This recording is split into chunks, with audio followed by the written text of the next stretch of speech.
Assalamualaikum warahmatullahi wabarakatuh. Materi kali ini adalah peluang. Materi disajikan oleh Rahmatullah SPD, Guru MTSN 5 Kota Padang. 1. Pengertian yang berkaitan dengan peluang.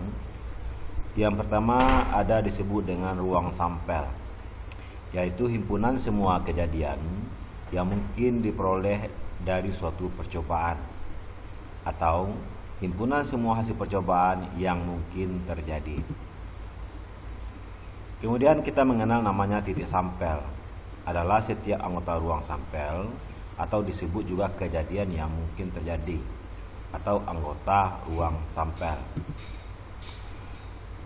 Kejadian adalah himpunan bagian dari suatu ruang sampel. Banyak ruang sampel kejadian disimbolkan dengan NS.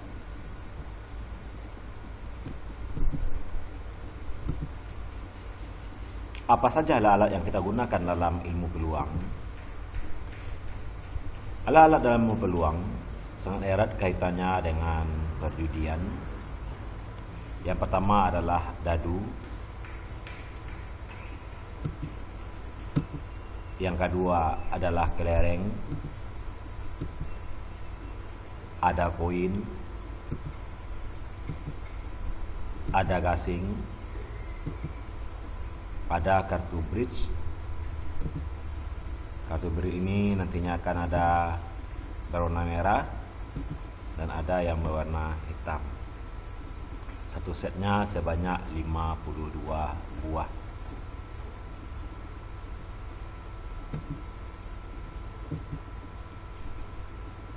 Untuk apa kita belajar ilmu peluang? Untuk menjauhkan kita dari perjudian.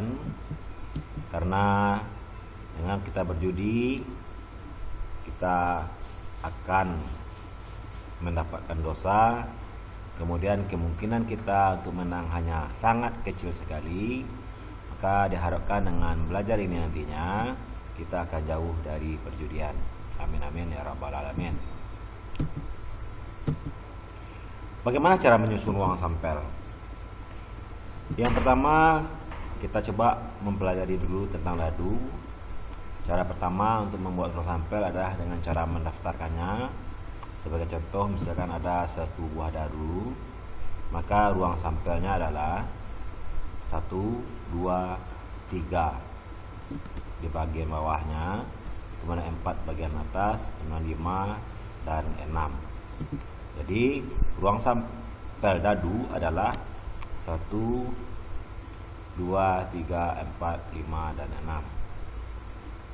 1 disebut dengan titik sampel, 2 titik sampel, 3 titik sampel, 4 titik sampel, 5 titik sampel, 6 titik sampel. Maka banyaknya ruang sampel yang terjadi adalah 6. Kemudian kalau kita coba dengan 2 dadu, maka ruang sampel yang mungkin terjadi yaitu adalah 11, 12, 13, 14, 15, 16. Dadu pertama 1, dadu yang kedua 1, dadu pertama 1, dadu kedua 2, dadu pertama 1, dadu kedua 3, dan begitu seterusnya sehingga dia menjadi 6,6. Dadu pertama adalah 6, dadu kedua adalah 6. Maka banyak ruang sampelnya. Kalau kamu hitung nanti akan dapat 36 buah. 1, 2, 3 dan seterusnya sampai nanti di sini adalah 36 buah.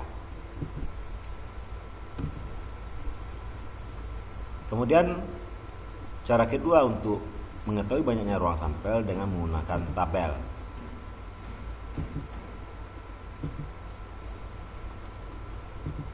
Untuk 2 dadu,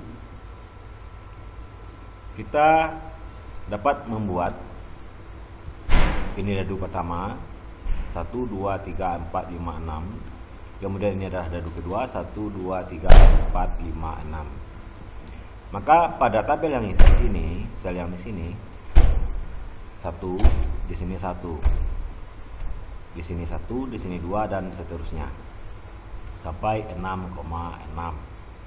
Yang cara ini disebut dengan cara tabel. Kemudian kita coba dengan koin. Kalau kita dengan cara mendaftar, maka kalau untuk satu koin, maka ruang sampelnya adalah angka dan gambar. Pada bagian depan uang kita biasanya ada tulisan angka Rp500, sedangkan bagian belakangnya ada gambar Garuda. Maka ruang sampel dari koin ada dua, yaitu angka dan gambar, atau boleh juga orang menyebutnya muka belakang. Di titik sampelnya adalah A dan G, banyak ruang sampelnya adalah 2. Bagaimana kalau dia 2 koin? Maka ruang sampelnya adalah koin pertama angka, koin kedua angka. Koin pertama angka, koin kedua gambar. Koin pertama gambar, koin kedua angka. Atau kemungkinan berikutnya adalah koin pertama adalah gambar, koin kedua juga gambar. Maka banyak ruang sampelnya ada 4. Bagaimana kalau 3 buah koin? Maka dengan cara sama seperti tadi, yaitu koin pertama angka, koin kedua angka, koin ketiga angka. Kemungkinan kedua angka gambar, angka gambar angka, angka gambar gambar, dan seterusnya sampai jadinya adalah gambar gambar gambar. Maka banyaknya ada 8, 1, 2, 3, 4, 5, 6, 7, 8. Kemudian kalau seandainya kita menggunakan tabel untuk 2 koin, maka bagian di sini adalah koin pertama, yaitu angka dan gambar, sedangkan bagian di sini adalah koin kedua, angka dan gambar. Maka jadinya pada tabel pertama kita A-nya adalah A, ini juga A, jadi AA. Di sini AG, AG, GA, GG, sehingga banyaknya ada 4. Cara ini disebut dengan cara tabel. Kemudian cara ketiga dengan menggunakan diagram pohon. Untuk satu koin, maka kemungkinannya adalah angka dan gambar atau AG. Ini koin pertama. Kalau 2 koin, maka kita buatkan dia bertingkat seperti ini.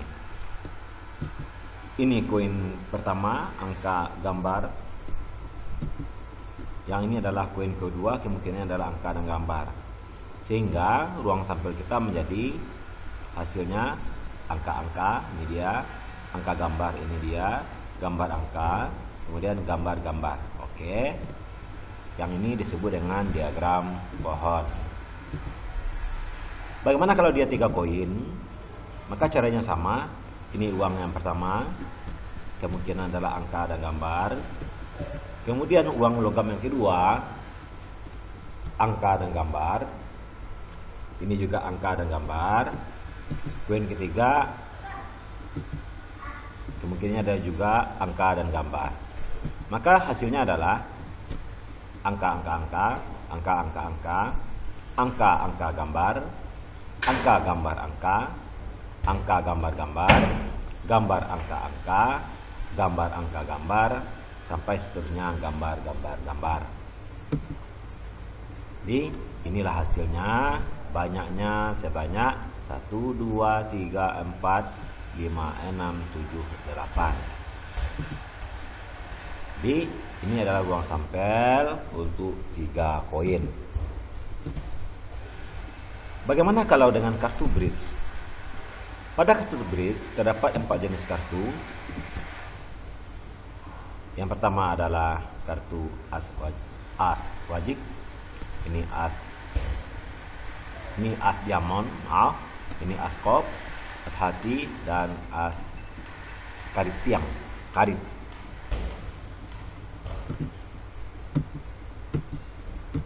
Oke, ini adalah namanya, sedangkan ini dalam bahasa Inggris disebut dengan clavet. Masing-masing kartu ini nanti ada 13 buah.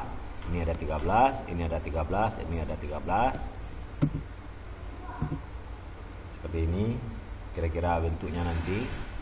As 2, 3, 4, 5, 6, 7, 8, 9, 10 Jack, Queen, King. Jadi banyaknya sebanyak 52. Maka ruang sampelnya adalah 2 diamond, 3 diamond dan seterusnya, sehingga banyaknya menjadi 52 buah.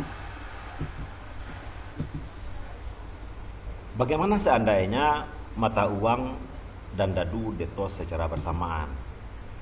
Dadu, mata uang. Berapa banyak ruang sampelnya?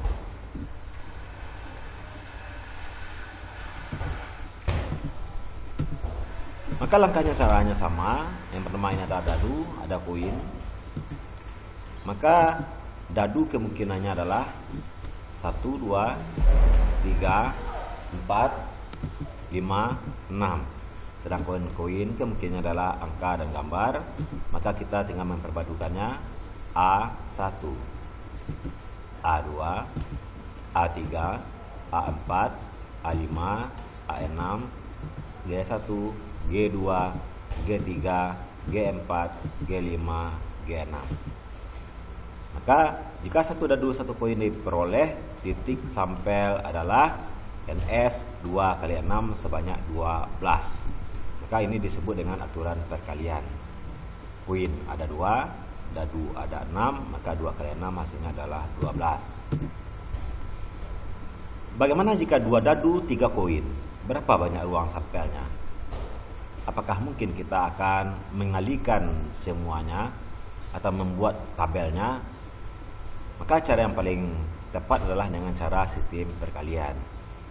2 dadu berarti 6 pangkat 2. Kenapa 6? Karena dadu ruang sampelnya ada 6. Koin ruang sampelnya ada 2. Karena dia ada 3 koin, maka jadinya adalah 2 pangkat 3. Maka hasilnya nanti 36 dikali dengan 8. Andaikan 3 dadu dan 4 koin, maka 6 pangkat 3 dikali dengan 2 pangkat 4.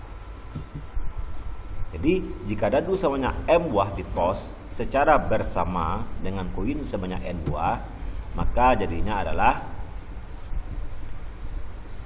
6 pangkat M dikali dengan 2 pangkat N. Contoh, 2 buah dadu ditos bersama-sama. Tentukan titik sampel dari kejadian berikut ini. Muncul mata dadu pertama 4 dan dadu kedua bermata 3. Kita masuk pada kejadian. Maka ruang sampel seluruhnya adalah dadu pertama ada 6, dadu kedua ada 6. Maka ruang sampel kita banyaknya adalah 36 buah, seperti yang telah diterangkan tadi. Kemudian kejadian yang diharapkan, muncul mata dadu bermata 4 dan dadu kedua bermata 3. Dadu pertama 4, dadu yang kedua adalah 3. Berarti 4,3. Maka titik sampelnya menjadi 4,3. Ini yang disebut dengan kejadian. Kemudian muncul dadu pertama bermata 3. Ingat, diminta hanya dadu pertama bermata 3. Berarti dadu yang keduanya bagaimana? Itu kamu bebas. Maka jawabannya menjadi 31, 32, 33, 34, 35, dan 36. Maka kejadian muncul mata dadu bermata 3 dari pelemparan 2 dadu adalah 31, 32, 33, 34, 35, dan 36. Selanjutnya, muncul mata dadu berjumlah 10. Maka kita jumlahkanlah dadu pertama dengan dadu kedua. Mana yang kemungkinannya jumlahnya 10? Maka kita lihat di sini. Mana yang mungkin? Silakan kita cari. Nah, tentu 4 dan 6, 5 dan 5, dan 6 dan 4. Apakah masih ada yang lain? Tentu tidak. Maka kejadian yang diminta adalah 6,4, 5,5, dan 4,6. Kemudian sana yang minta muncul mata dadu pertama 2 kali mata dadu kedua. Dadu pertama 2 kali dadu kedua. Maka tentu 2, 1, 4, 2, dan 6, 3. Dadu pertama Untuk 2, dadu kedua angka 1 berarti dadu pertama 2 kali dadu kedua. Benar kan? 2 kali 1 adalah 2. 2 kali 2 4. 3 kali 2 6. Di titik sampelnya 21, 42 dan 6 3. Selanjutnya, Andi mempunyai uang logam 25, 50 dan 100 rupiah pada saku celana sebelah kanan. Sementara saku celana sebelah kiri berisi uang logam 200, 500 dan 1000 rupiah. Jika dia mengambil secara acak sebuah mata uang logam dari saku celana kanan dan sebuah mata uang logam dari saku sebelah kiri, berapa banyak uang sampelnya? Maka ini merupakan kaidah perkalian saja. Banyaknya di sini ada 3, di sini ada 3, maka jadinya 3 kali 3 hasilnya adalah 9. Maka 1, 2, 3, 4, 5, 6, 7, 8, 9. Tapi kalau seandainya kamu menggunakan tabel, ya seperti inilah caranya. 25, 50, 100, kemudian di sebelah kirinya 200, 500, 1000 kamu buat seperti yang terlihat pada gambar kita. Jadi begitulah pelajaran kita hari ini, baru sebatas menentukan uang sampel, kejadian dan menentukan berapa banyak uang sampel. Terima kasih. Assalamualaikum warahmatullahi wabarakatuh.